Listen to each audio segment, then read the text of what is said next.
Welcome to the first panel of 9/11 in Asia 2 decades later, the conference that announces the launch of Diplomat Risk Intelligence, the Diplomat magazine's research and consulting division.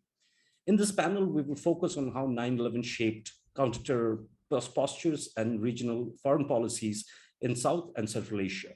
We will also look into the momentous developments in Afghanistan and what the Taliban's return to Kabul last month portend for the country's future and for regional security. Be sure to check out the other panels exploring the similar questions and themes for East and Southeast Asia. Joining us today are two excellent speakers and globally renowned experts on the region and on Afghanistan. We have Dr. Nilofar Sakhi. She's a professorial lecturer of international relations at the Elliot School, George Washington University. She's also a non-resident senior fellow at the Atlantic Council. And we have Ms. Elizabeth Threlkeld, Senior Fellow and Deputy Director of Stimson Center's South Asia program, also joining us today. Elizabeth is also a former American diplomat with professional experience in Pakistan. So welcome Elizabeth, welcome Nilofar. If I could start with you, Nilofar, could you provide us with a big picture assessment of the 2 decades long global war on terror and assess its successes, assess where it went wrong, what were done right, and what wasn't done so well. And I also want you to delve a little bit into the situation and the developments in Afghanistan over the past few weeks, and what it means both for regional security as well as for the country's future. Well, thank you, Abby, for having me over here today, and congratulations for the launch of this new platform. I wish you all the best in going forward with this with the initiative. Well, let me. I usually see the terrorism and counterterrorism from a peace building perspective, and there are two perspectives. There's peace building perspective, and there is a national security perspective that where it takes us to further assess the impact of the counterterrorism efforts or initiatives, or overall how the process went. So let me from national. My focus will be more on the peace and if the counterterrorism efforts have been successful in terms of bringing more,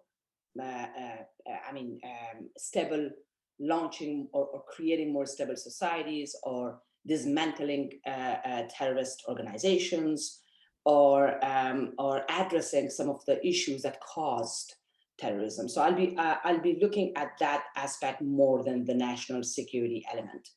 From national security element, it is the last at least 20 years of war, if I only talk from Afghanistan perspective, has been marked as a success by many observers and policy practitioners. Why? Because then, well, it is argued that it dismantled the threats that the United States used to have from terrorist organizations, and and by methods such as capture and kill the targets, the entire strategy was able to target the threats, or target the individual who posed threats or who attacked, or the terrorists who attacked the United States. So that's argued, and there's another argument also coming from those observers. I'm just talking about the arguments, not putting my own observation here. The other argument which comes from many observers is that the United States and its allies did not have major attack from last many years from this terrorist organization. So it's also coming under the category of successes that is argued by some of the national security experts. Well, I see a different way. That is from their lens, from some of the analysts, and also the national security, especially national security practitioner and analysts who's coming up, and they mark it as a success, at least for the process and for the strategy which was implemented. I see it from a different lens. As I mentioned, I see it how effective the strategy of counterterrorism has been in terms of dismantling the organizations, the terrorist organization, their sources of financial sources and leadership sources, and also how it has been effective and creating a stable society where the less risks of terrorism. So if we look at that, as I think that was not a success, that was a failure, because according to reports, I was looking at certain reports that it talks about, the report actually highlights some of the case study which argues that political condition across the Middle East, North Africa, and Afghanistan remain violent and unstable, which allows and enables more conditions for extremist group to emerge and a new insurgency to take shape. And so with that said, this is actually some of the major argument that, well, the counterterrorism efforts did not enable or couldn't enable a condition to fully dismantle or fully seize this particular terrorist organizations. On the other hand, it also inspired from last 20 years, whatever we had the counterterrorism efforts in place in the Middle East and Afghanistan. It also did not reduce the chances of organizations or ideology, especially ideologies such as Salafist, it did not reduce their chances of emergence. So they are, and it not limit them actually. So there are, according to again certain reports, the Salafist movement has expanded in certain parts of the Middle East and also in Afghanistan. So overall, the ideological expansion, has been the product of last 20 years. And on the other hand, the conditions, the socio-economic political conditions of these countries where counterterrorism efforts was in place has not improved, rather it reduced and it further declined. So looking at all the conditions and reports, the reports that comes out of this particular context, one can simply, one could be skeptical about the strategies, tactics, and tools used for the counterterrorism efforts. So going back to Afghanistan, I'll just refer back to Afghanistan and talk about the overall concept of the counterterrorism and how it has taken place from 2003 onwards. There were side-by-side efforts. There were efforts of counterterrorism in place, especially through the capture and killed method. And on the other hand, there were also efforts to dismantle the organizations of terrorists within the country. What was not taken care was the other element, which was the lack of focus in the remote areas of Afghanistan. Afghanistan has 75% of the rural population, and there's high chance, there has been high chances of terrorist and insurgency taking shape, harboring and emerging from within that particular 75% of the population. Why? Because of a very poor socioeconomic condition. Why? Because that insurgents, strongmen plus insurgents like the Taliban of that time were in power in many of those remote areas. In 2003, actually, there are a high number of reports that highlights that Taliban started reorganizing themselves and their constituencies in some of those remote areas, some of those rural population. And they had their leadership from Quetta Shura at that point. So it is the reorganization of the Taliban or the reorganizations of other insurgent groups goes back to 2003. It's very early in the counterterrorism efforts. So the counterterrorism strategy was not able to dismantle those roots fully from the society, from those rural population. And that was one of the major major flaws in that. And there was there has been those insurgent organization, including Taliban, they were able to take and organize themselves better in those remote areas. And then moving forward with how further the insurgents took shape and how reorganized themselves is about the weapon support, the weaponry support that they used to get from the region. So it means that the sources, the financial sources of the insurgents, including the Taliban, were not seized, were not targeted. So they were only, the approach was to maybe to dismantle or to seize the symptoms of terrorism, not the causes of the terrorism. And if we go to different case studies across the world, we see that unless and until the causes of terrorism are not addressed, it doesn't matter how far your strategies are effective in addressing the symptoms, you are not able to eradicate the terrorism itself, because the causes will be there. So we exactly see the same situation in the case of Afghanistan, as the causes were not addressed.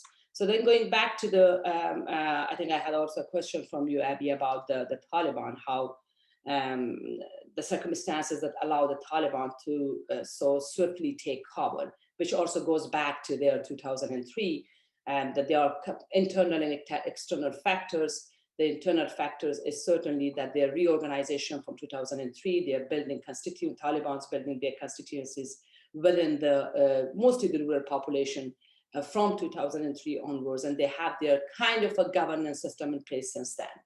So it's not, for them, it's not a swift or rapid takeover, it's years of work that, and efforts that they put in place. And that's why I'm saying that the terrorism efforts, or also the internal government efforts from Afghanistan, but actually not successful to address those major internal causes that made Taliban get that power and have a takeover. So there are two factors, as I mentioned, the internal factors and external factors. Internal factors goes back to the strategies linked to the counterterrorism, and also the second internal factor, which one could assess, is the incapability of Afghan governments from last 20 years. Not only ex-president, former President Ghani, but former President Karzai also. The corruption within the government institutions impeded the process of nation building and weakened the government influences and presence in all those remote areas that I mentioned. So most of those remote areas, there was no any rule of law that was governed by the central government. They were all strongman and groups like Taliban who were in power and who were governing in many of those remote areas, according to different reports, as I said. The government was also unable to create a regulatory framework for extraction of internal resources and reduce the economic dependency. So the country heavily depended on external foreign money, which made country further dependent and did not allow the internal resources to add to the GDP of the country, because there was lack of focus on generating, creating local resources to be able to generate resources for the country.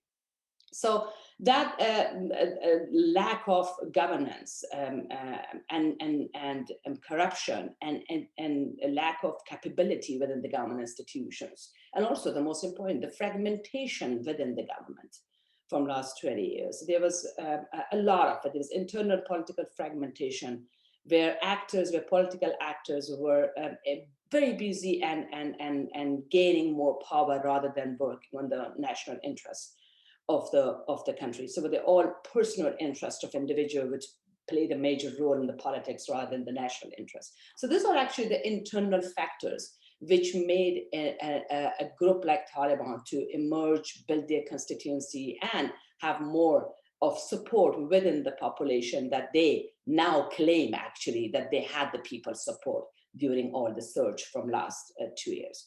The external factor, which I would also want to highlight here, goes back to this peace process. It started since 2018, October of 2018. Some call it as a peace process, some call it as a political process. I initially used to call it as a peace process as a student of international relations and peace, I think that set up to end the war. The major goal of that project initially was to end the war, but they did not go that way. Actually, the Doha Agreement changed the calculation. The Doha Agreement changed the nature of the process, and it became a very political process in which favored one party at the negotiation table, and that party was the Taliban. So the Doha Agreement itself empowered the Taliban group. That gave them more strength, both at the battlefield and also the international platforms. It gave them recognition, political recognition, and that was a start of the flaws that that has made in the peace process or the political process, whatever we are naming it. And that made the party, which Taliban were at to speak from the position of power. And they actually expanded their outreach at the territorial outreach in Afghanistan. They started arguing, negotiating from the position of strength, and there were lack of compromises, lack of flexibility at the negotiation table that we actually followed throughout the year. And eventually, there was completely lack of interest. Why? Because the Doha Agreement, it empowered them, and they were less at the table to make them compromise, actually. So that was the external factor that empowered a group like Taliban and make them have again, rapid takeover of Afghanistan, not only Kabul, because the takeovers started actually from Herat, Kandahar, Mazar, and then finally Kabul. It all took two and a half weeks, actually, very quick. So there were these internal, external factors which I highlight are the causes of their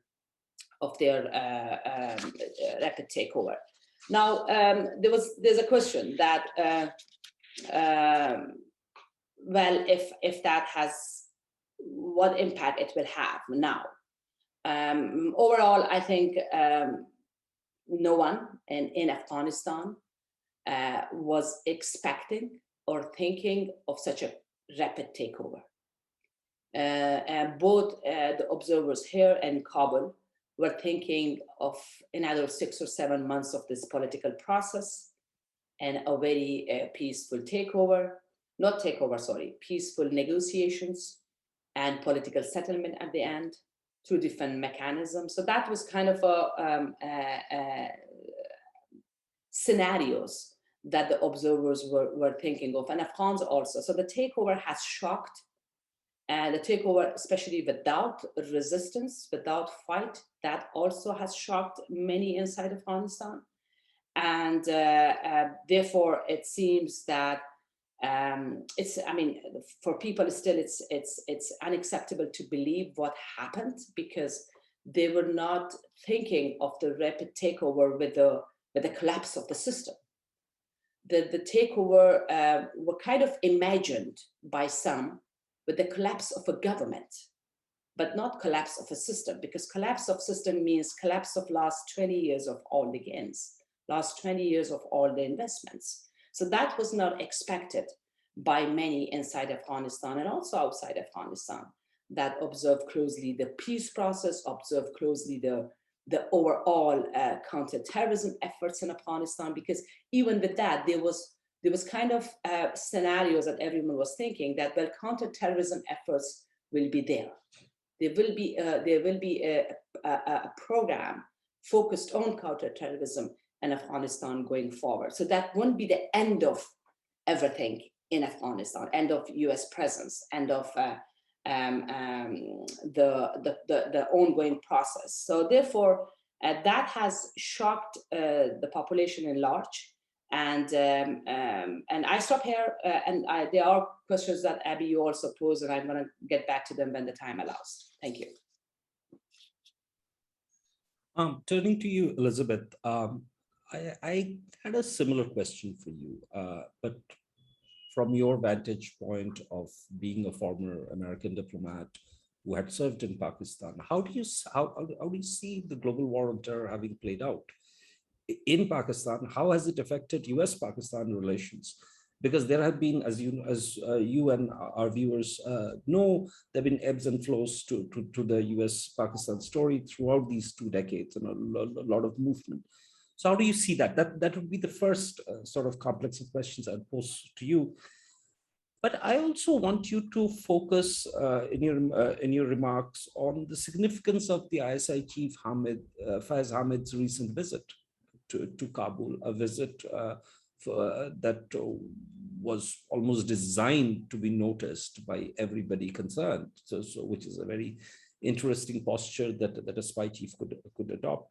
How do you see, what do you think are the messages that are coming out of Islamabad and out of Rawalpindi?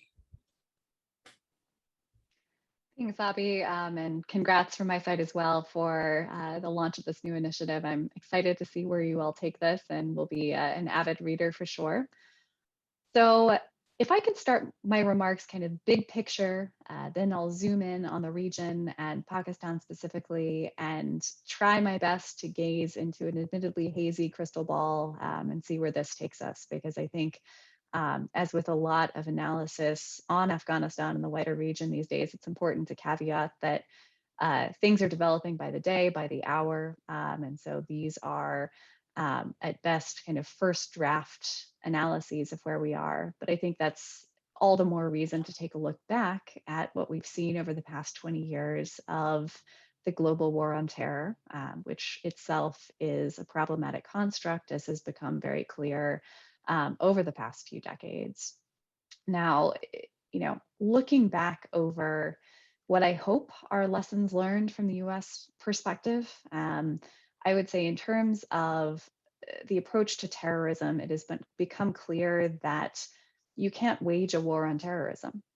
It is a form of political violence, and the goal really needs to have shifted from defeating terrorism to managing it.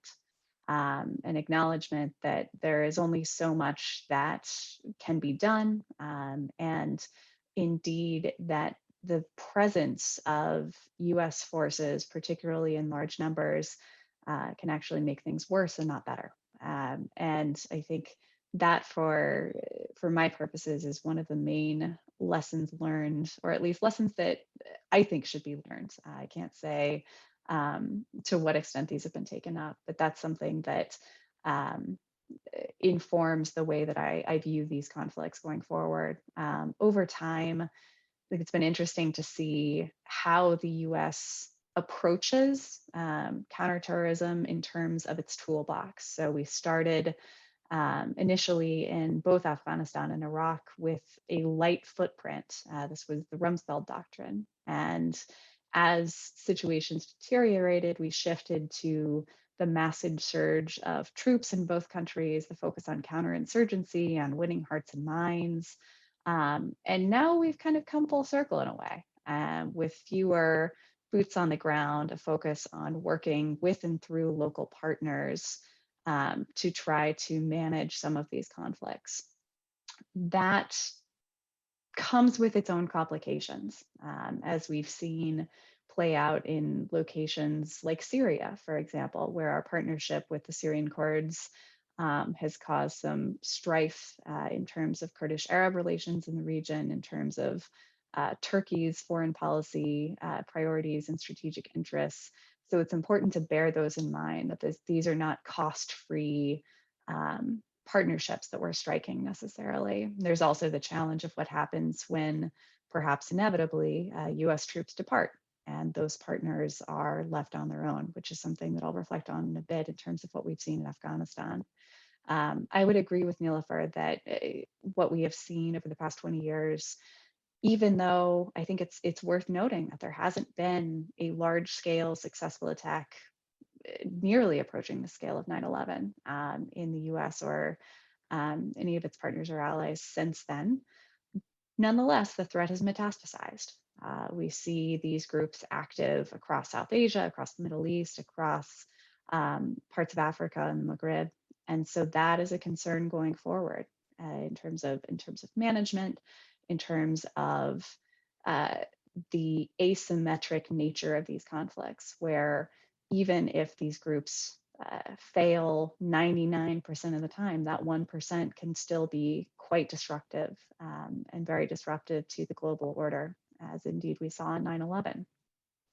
More specifically within South Asia, the regional dynamics that predated 9/11 in many ways led to the circumstances behind it, and for the global war on terror as well. And in turn, those same regional dynamics have shaped international intervention within the region, just as they've been shaped by it. So it's really a two-way street. And what I mean by that is we see the regional rivalry between India and Pakistan. We see the tensions between Pakistan and Afghanistan. We see the role that the US and Saudi Arabia and others have played in the region over time. That combination of factors created a situation in which the Taliban were in power in Afghanistan, and did give refuge to Osama bin Laden and Al-Qaeda. And from there, we saw the 9/11 attacks. And indeed, in terms of the next question you asked me to address, the position of Pakistan in the global war on terror, Pakistan has in many ways leveraged the global war on terror for its own interests, as we would expect any state to. Indeed, it's not unlike what we saw back in the Cold War, when Pakistan allied with the US against the Soviet threat, in large part to gain military hardware and support for its rivalry with India. So there was an opportunism to this partnership. I think it is important to acknowledge that Pakistan has suffered significant casualties as a result of the global war on terror. There's been insecurity within Pakistan's borders, but it's also important to emphasize that it created the conditions in which terrorism and militancy have flourished through decades of state-backed policies. And so that is a difficult tension to unpack there. In terms of what we've seen, in terms of its role with cooperating with the US, there has been significant counterterrorism coordination against some Al-Qaeda targets, particularly targets that were focused on Pakistan itself, like the Tehrik-i-Taliban Pakistan, the Pakistani Taliban. And that has played a somewhat helpful role in terms of the war that the US was prosecuting in Afghanistan.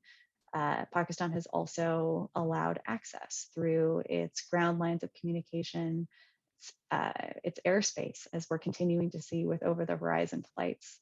At the same time, as has become more public since the Taliban takeover, Pakistan has long supported the Taliban through access to hospitals for fighters, homes and businesses located in Quetta, in Islamabad and elsewhere, owned by the Taliban, the presence of Taliban leadership in Quetta. So these are aspects of support that Pakistan provided that it long denied, but I think is becoming more public and even more acknowledged by some within Pakistan now. And it has held leverage over Afghanistan and will continue to do so by virtue of its geography, by virtue of its ties to the Taliban, and its longstanding relationships in the region. You asked me to reflect on the visit of the intelligence chief, Fayez Hamid, to Kabul specifically. And I think this is part and parcel of that. We've seen Imran Khan celebrating the US withdrawal, saying Afghans have thrown off the shackles of slavery. Certainly he was playing to a domestic audience there, that can't be denied, but there is a fact that that domestic audience exists within Pakistan. And this has been celebrated by many Pakistani officials and indeed average Pakistanis. From Pakistan's standpoint, there have been very limited refugee outflows, at least to this point, which is significant in terms of regional stability and is quite frankly a best case outcome in terms of what Pakistan was concerned about, with hundreds of thousands of refugees potentially again spilling across its borders. I think there is an assumption within Islamabad that the Taliban will be better able to guarantee Pakistan's interests with regards to regional rival India, with regards to the perceived threat from Pashtun nationalism, than the Ghani government was. And so that is fundamentally the frame in which this is seen. The Fayez visit in particular, as you mentioned, I thought it was notable how public this had been. It's not typical for this sort of visit. I don't have any direct information on what was discussed beyond what has been put out in public statements. It seems that just given the timing with the ongoing talks about government formation, that there was a dispute internally within the Taliban, potentially between the kind of Qatar cohort and those closer to the Haqqani network. And indeed, soon after the visit, we saw the announcement of the Taliban government, which I think we can probably get into later on, but very closely favors those who have been longstanding members of the Taliban, those who have been previously based in Quetta, for example, including Mullah Hassan, who is going to go on to lead the government. You can connect those dots as you will, but I think the timing certainly is notable. The flip side of that coin, though, is the anti-Pakistan protests that we've seen in Kabul over the past couple of days. I would also recall the Sanction Pakistan hashtag and anti-Pakistan movements on social media around the time of the Taliban takeover. And that's a really significant dynamic. It can get lost in the back and forth over the US withdrawal in the last 20 years, but I recently released a report with USIP that's actually looking at bilateral Afghanistan-Pakistan dynamics going back since the time of partition and independence. And these are longstanding trends and tensions between both sides that it now falls to the Taliban government to try to negotiate. So they are widely perceived as a puppet of Pakistan by many. And particularly given the visit of the ISI chief, given the presence of many of their leaders until recently in Pakistan, that's going to be a difficult accusation to try to combat. And it raises questions about that Taliban-Pakistan relationship going forward. To that, I would also add the dispute over the Durand Line, which back in the 90s, the Taliban refused to recognize despite repeated attempts by Pakistan. And we've seen hints of a similar approach this time around, although nothing definitive. And then also the public meeting that was held in Qatar between Stanaksai and the Indian ambassador to Qatar. I think it's worth noting that the Taliban has in many ways pursued a more diversified strategy across the region rather than being solely reliant on Pakistan. So all of those are potential points of tension between the two sides that are worth watching going forward. Just briefly to wrap up, in terms of the regional security situation going forward, it's still hard to tell at this point, but best I can figure, it seems like the split that we're beginning to see emerge within the framework of great power competition. So the US and India on one side, and China, Russia, Pakistan, Iran, maybe add Afghanistan to that list now, depending on how things go, is likely to worsen. Unfortunately, I foresee the continued rise of groups like the Pakistani Taliban that could unleash further terror attacks within Pakistan, and likewise the potential for the TTP and Uyghur-linked militants to attack Chinese targets. So worsening security, which of course, in a neighborhood that has 3 nuclear powers, raises broader questions over strategic stability. And lastly, I would be remiss if I didn't mention the non-traditional security threats that I think will get increasingly acute over the next 5 years, even though we don't often think of them in this frame. So issues like climate change, water insecurity, the threats from viruses like we've seen play out with COVID-19. I think it's important that we, as we move forward and hopefully move beyond the global war on terror lens, that we stop defining security in such traditional terms, because as the past, 18 months almost now have shown us, that is no longer a framework that holds if it ever did. So I think I'll leave it there. Thanks for the time. Look forward to your questions. Thank you, Elizabeth.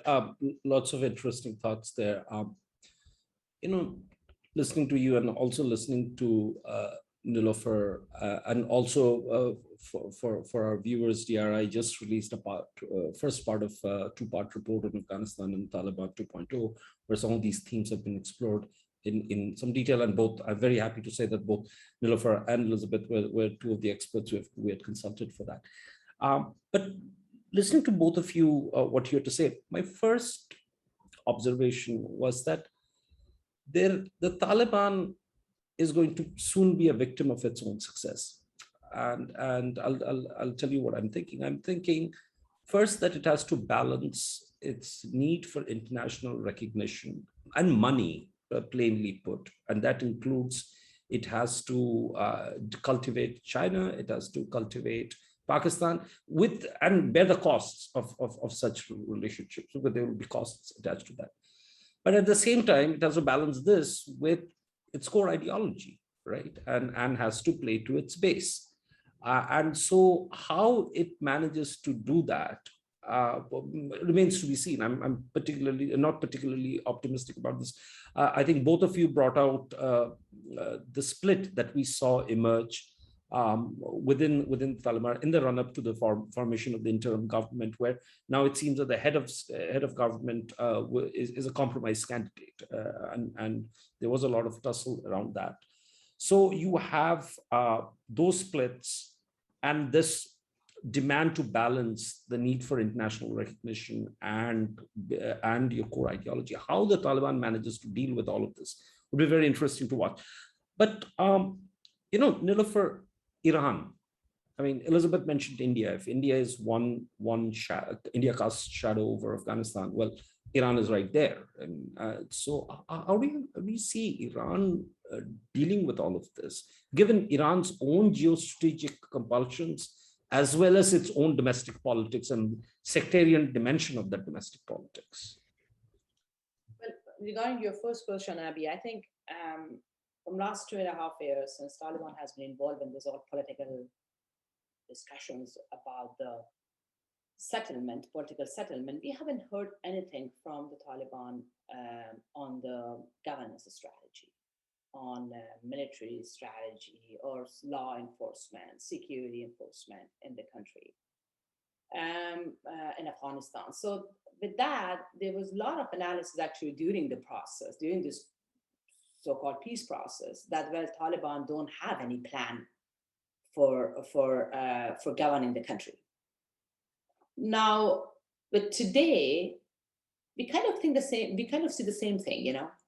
There is less about planning, strategic planning of governance, economic development, how to manage the law enforcement, or how to operationalize law enforcement. There's nothing new, actually. Yes, there are things, but there's nothing new that could tell us that they have changed their policy or strategy from what they have been doing in 1996-2001. So, right, especially with the yesterday announcement of their cabinet and their we hear stories and we hear reports from different parts of the country in Afghanistan that they are doing the same stuff in terms of public execution, in terms of how to maintain provincial security, in terms of governance, in terms of their attitude and behavior with the public. So it's pretty much the same. So in a nutshell, they haven't changed in terms of their ideology, in terms of their strategic move for governing the country. They are still there. They are in the same frame of 1996-2001. Now, yes, the fragmentation is there within them.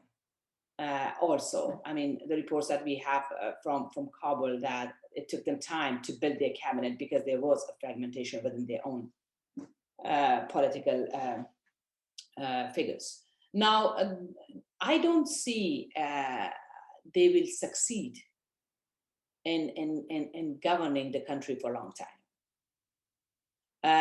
First, because there are a lack of capability of addressing today's needs in Afghanistan. Afghanistan has changed.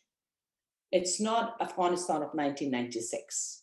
It's Afghanistan of 2001. There has been social transformation, and you have seen throughout last week, in the shape of this protest, people from around the country are resisting the Taliban right now, are opposing the system.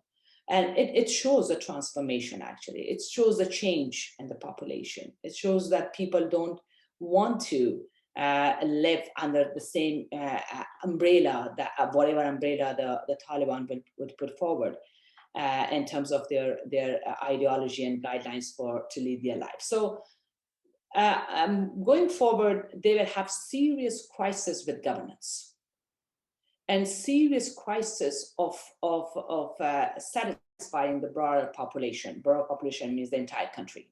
So there will be pockets of oppositions will emerge from different parts of the country against them.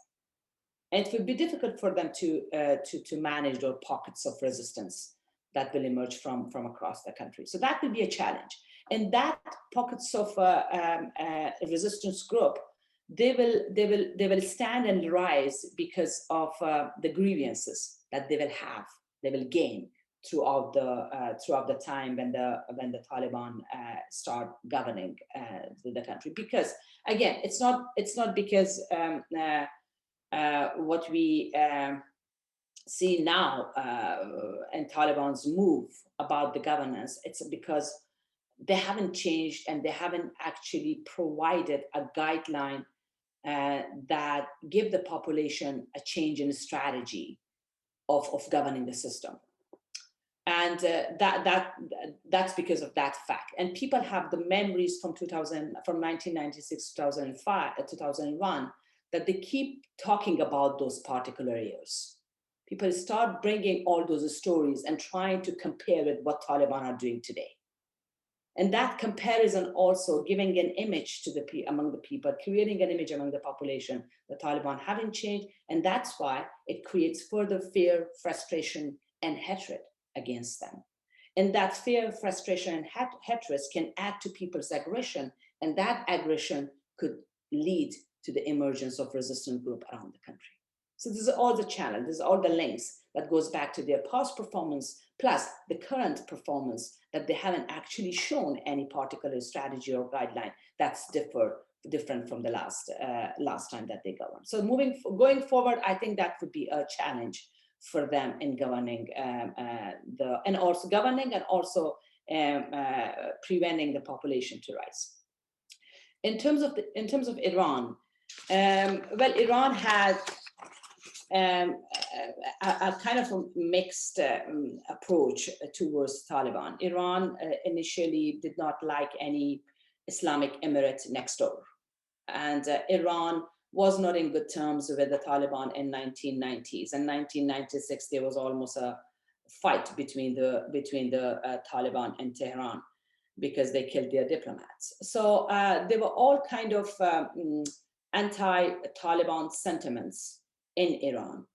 Though the hardliners, they argue that Taliban have changed and there's more room for flexibility and to build relationship with them. That's the argument from the hardliners in Iran. But or the population in large in Iran are anti-Talib. So there are two scenarios going forward in terms of Tehran and Taliban's relationship. A good and bad. A good is, all right, Tehran actually does not want to create any kind of crisis with the Taliban, because Tehran believes that Taliban are the next power holder, and having any kind of conflict with them means a security threat to itself. So to impede any kind of security threats that could come from Afghanistan, Iran will try its level best to build a better relationship with the Taliban, as it did from last couple of years. We have seen that Tehran reached out to Taliban leadership and they hosted actually a Taliban's meeting in Tehran to build up that relationship. So that is Tehran's approach, a very security-centric approach. And it is also, it knows that Iran has a security interest, Iran has an economic interest. I mean, there's a large trade going on between the western part of Afghanistan and Iran. And Iran has interest in water, and Iran has interest of accessibility to Central Asian market, which Afghanistan is a good route. So they're all economic interests also, in addition to ideology, which is the expansion of Shiism, and which is a support of the Shiism. So a good scenario is nothing happens in Afghanistan, things will go smooth, and there won't be any sectarian conflict in Afghanistan. And Taliban will have a flexible attitude, behavior, and policy to the Shia community or Shia population in Afghanistan. So that's a good scenario. Let's put that as a good scenario, and that will build up further Tehran-Taliban relationship. If there is a sectarian conflict, if Taliban behavior will be aggressive, as now in their cabinet, we don't see anyone from minorities, no Shia and Hazara. So if that relationship, if Taliban will have an aggressive policy on the Shia community, and they will start their atrocities as they used to do before, and from 1996 to 2001, their atrocities towards Hazara community, then that will create tension inside Afghanistan, and that will add certainty to sectarian conflict, and that will have impact on Tehran and a Taliban relationship, because then it will also create anti-Iranian sentiment in Afghanistan. It will also create anti-Sunni sentiment in Iran. And it will also have its impact on the Sunni population Sunni population in Sistan of Balochistan, which will have its impact also on the Tehran policy. So there are scenarios that at this time it's very early to predict what's going to happen in terms of Iran's policy of engagement with the Taliban. It really depends on the Taliban's behavior, policy, and attitude moving forward, and how they treat this particular population. On the other hand, what will be the broader engagement with the other players in the region? For example, China recently signed an investment agreement with Iran. So it means there'll be China-Iranian relationship. So Iran doesn't want to jeopardize all this other relationship because of its relationship with the Taliban, right? Iran knows that if it will have any tension with the Taliban, it will certainly impact its relationship with Chinese, or and its relationship in the region as well, broadly with other players, because Taliban are closer to Pakistan as compared to Iran. Talibans are closer to China as compared to Iran. So looking now at this kind of dynamics in the region, Iran will push harder to build relationship with the Taliban and cement a policy of engagement that will create further bilateral engagement with the Taliban government going forward. And I was actually working on a paper a few months back looking at those regional bilateral agreements, an agreement signed between China and Russia, and then agreement signed between China and Iran. What does it mean overall for Iran? So looking at all those agreements, it seems that Iran's policy would be the policy of look far east. Iran does want to engage more with Russia and with China in order to expand its influence, mostly economic influence. It's more about business. And these regional players, regional powers will form, going forward, if these bilateral agreements work, they will form alliances to support each other and to fight any threats that they have from the broader terrorist base or transnational terrorist organization in the region. So that's another element that would make Iran to have a very close relationship with the Taliban going forward. Yeah, thank you for that, Nilofar. Elizabeth, just to sort of build on some of the things Nilofar just said, you mentioned in your remarks, your opening remarks, that there's a possibility of the regional dynamics in South Asia kind of being split along the lines of the emerging great power competition, as many call it. So there's a contest between democracies led by the US and possibly with India on its side, and on the other side you have Pakistan, you have Iran, you have China, and possibly also Afghanistan.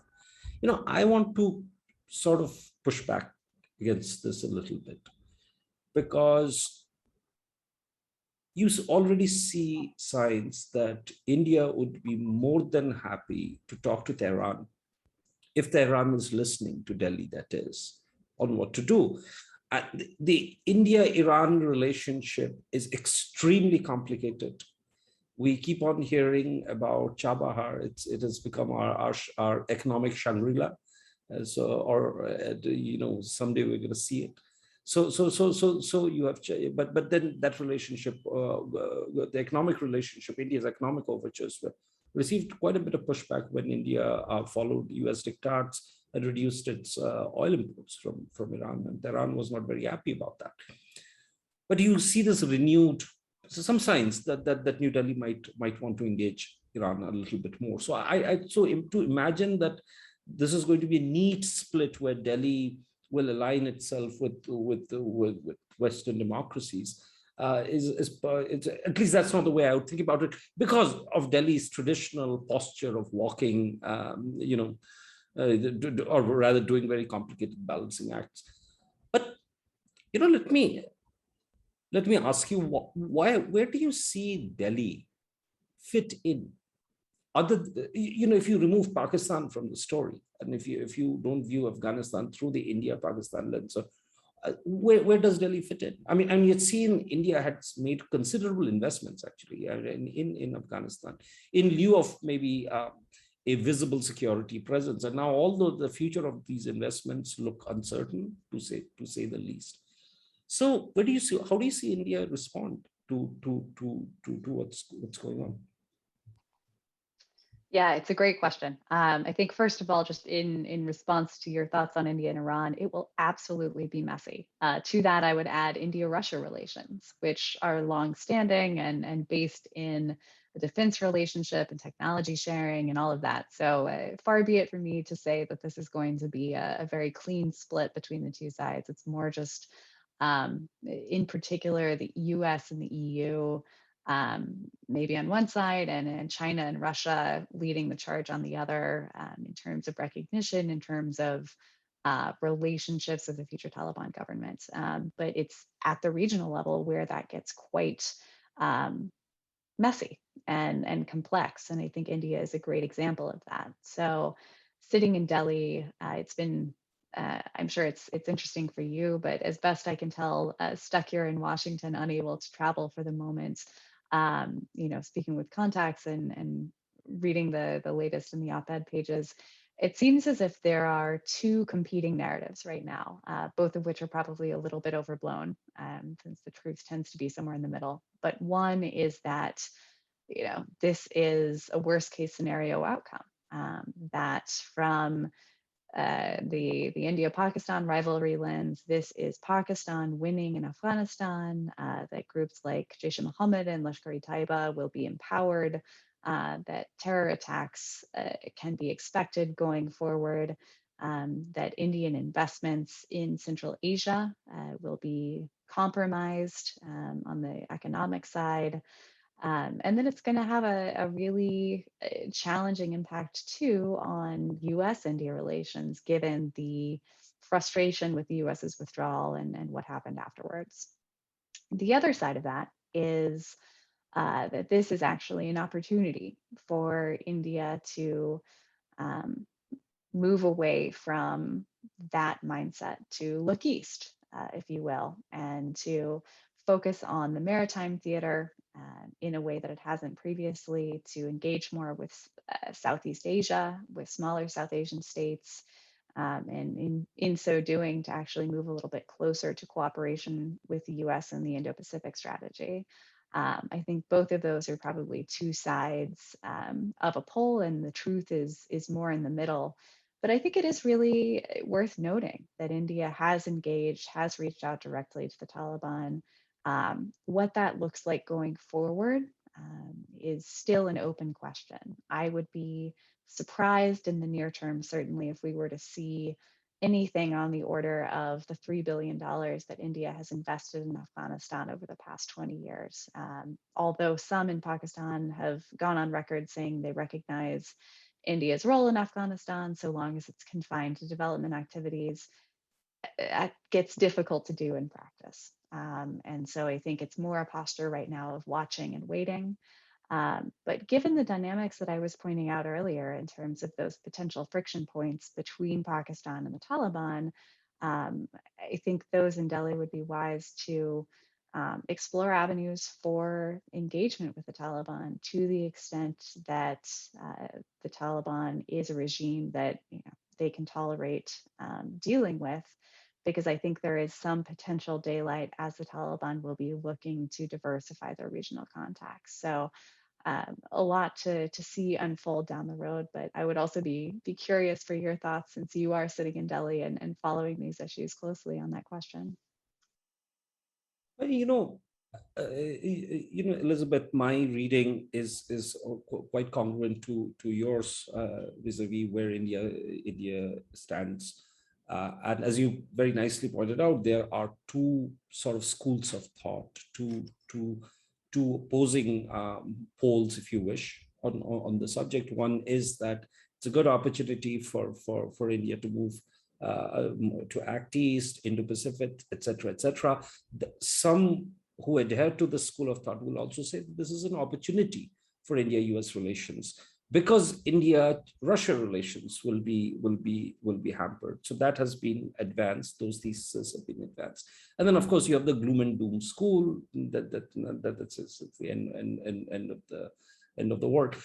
I think what is very interesting is how carefully the official Indian position is evolving on it. See, in Delhi, we have a problem. And the problem, if I may be frank, which is that sometimes the op-ed pages don't track the government's behavior very well. So you have to be careful on what you infer from op-eds. So the official Indian position, as you know, right now, India is holding meetings with Russia, very high-level security consultations focused on Afghanistan. That's going on. The CIA chief had a meeting with Indian officials recently. Rumor has it that it was also the British intelligence chief who held meetings with India. So you see India doing everything, right? So we'll have the BRICS summit where I'm sure this will come up. So it's very complicated. So I would agree with you that the truth, whatever the truth is, and how long we may have to wait to see it, will lie somewhere in the middle of these competing schools of thought. I noticed that we have like literally 2 minutes. So I'll ask each of you to be bold and answer the following. How long do you think the Taliban will last in Kabul? Wow, such a question. So Nilofar, you can start. Well, that's a difficult question to address at this point. Which is why I gave you 1 minute, you see. All right, you want me to guess, yeah? All right, but I really have no idea, but I would see that how they're going forward, it will need maybe a short period. As I mentioned, there will be pockets of resistance emerge from different parts of the country, and that will shape the calculation of the Taliban's power in place. And there will be also some regional dynamics, as we are discussing, what's going to come up. And that will also change the support to the Taliban, the channel of support to the Taliban, and there will be, therefore I would not imagine them having control more than just a few years of the entire country. And now even there are, I would see another power take shape in Afghanistan. I mean, maybe not government, but to kind of leading administrations, and that will add up to the resistance from across the country. So with all this emerging and happening right now, I think 3 to 5 years. Elizabeth? Love it, putting us on the spot. I was going to say 5 off the top of my head, similar to what we saw from 96 to 2001. A couple things I'll be watching, maybe more interesting than just a number out of the air. So this is an interim government they've announced. Interim governments have a way of becoming permanent. So I will be looking to see what that process is. Is there going to be a follow-on? Is that where we might potentially see a little bit more diversity, more inclusion? I'm not holding my breath, certainly, but I think that is a next marker to be on the lookout for. Likewise, in terms of what the regional and local governing structures come to look like, because in Afghanistan, it helps to have a big enough tent to include the power brokers, not just in Kabul, but across the countryside. Many of these, former warlords are looking for a piece of the pie and are looking for continued patronage. And if the Taliban are able to satisfy those demands, that will probably give them more longevity. It won't translate to effective governance, but it will help to keep those powerful people who have, militias they can call up on side. And that is going to be difficult to negotiate internally within the Taliban because the pie is only so big, and they're going to be looking for the spoils of war. So I'll leave it there, but lots to discuss going forward. Well, thank you so much, Nilofar and Elizabeth, for joining me for the first panel of 9/11 in Asia 2 decades later, the launch conference for Diplomat Risk Intelligence, the Diplomat Magazine's research and consulting division. Please do make sure that you check out the corresponding panels on East and Southeast Asia, also to be released the same day as this recording.